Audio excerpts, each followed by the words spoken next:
Hi friends, welcome back. Devika and Danny ఇది Jio హాట్స్టార్లో streaming అవుతుంది. 3.5 hours time పడుతుంది సిరీస్ని టోటల్గా కంప్లీట్ చేయాలంటే. ఇది ఒక ఫ్యామిలీ ఫ్యాంటసీ వెబ్ సిరీస్. ఫ్యామిలీతో ఎటువంటి ఇబ్బంది లేకుండా చూడొచ్చు. అడల్ట్ కంటెంట్ ఏం లేదు. Heroine Ritu Varma first web series ఇది. ఈ సిరీస్ అంతా కంప్లీట్ చేసి చూసాక నాకైతే పర్లేదు భయ్య, యావరేజ్ సిరీస్ ఇది.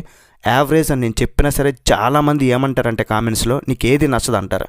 యావరేజ్ అంటే 50-50, సగం నచ్చింది సగం నచ్చలేదని అర్థం. ఈ సిరీస్ మాత్రం సింపుల్, క్లీన్ అండ్ నీట్ ఉంటుంది. ఈ మధ్య కాలంలో అసలు వెబ్ సిరీస్లు చూడాలంటేనే బోల్డ్ కంటెంట్ చాలా ఉంటాయి కదా, ఫ్యామిలీతో అస్సలు చూడలేని విధంగా ఉంటున్నాయి. ఇది మాత్రం కంప్లీట్ ఫ్యామిలీ వాచబుల్. ఇదే ఈ సిరీస్కి ప్లస్ అనమాట.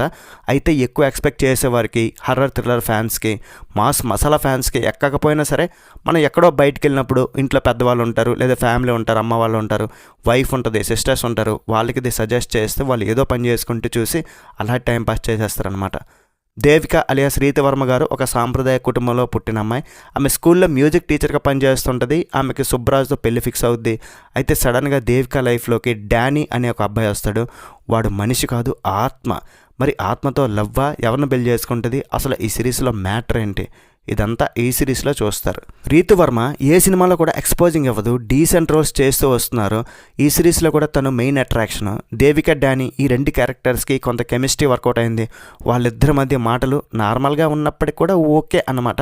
సుబ్రాజ్ క్యారెక్టర్ అతనికి పర్ఫెక్ట్గా సెట్ అయింది. కోవై సరళ గారు కూడా ఉన్నారు, ఎమోషనల్ పార్ట్ ఇచ్చారు. ఇంకా చాలా క్యారెక్టర్స్ ఉన్నాయి, వాళ్ళు ఓకే బాగానే చేశారు.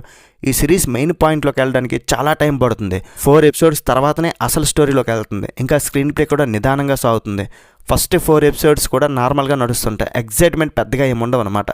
చాలా బోరింగ్ సీన్స్ ఉంటాయి. చిన్న లాజిక్స్ కూడా పట్టించుకోకూడదు. ప్రతిసారి అదే డ్రెస్తో కనిపించిన దేవికకు డానీ మీద కనీసం డౌట్ కూడా రాదు. 5th episode నుండి కూడా స్టోరీ బాగుంటుంది. అండ్ పోనీలే సాటిస్ఫై అయ్యాం కదా అనుకునే టైంకి నెక్స్ట్ మళ్ళీ ఇంకొక సీజన్ వస్తుందని వెయిట్ చేయమన్నారు. సో ఇక్కడ కంప్లీట్ చేస్తుంటే బాగుంది పూర్తిగా. టెక్నికల్గా విలేజ్ లొకేషన్స్ చాలా బాగున్నాయి, వాటిని బాగా పిక్చరైజ్ చేశారు సినిమాటోగ్రాఫర్. బీజిఎం పర్లేదు, ఎడిటింగ్ ఇంకాస్త బెటర్గా ఉండాల్సిందే.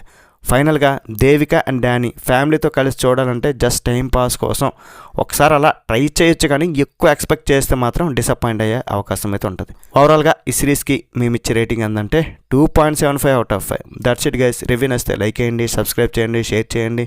నెక్స్ట్ వీడియో మళ్ళీ కలుద్దాం. బై అండ్ జై హింద్.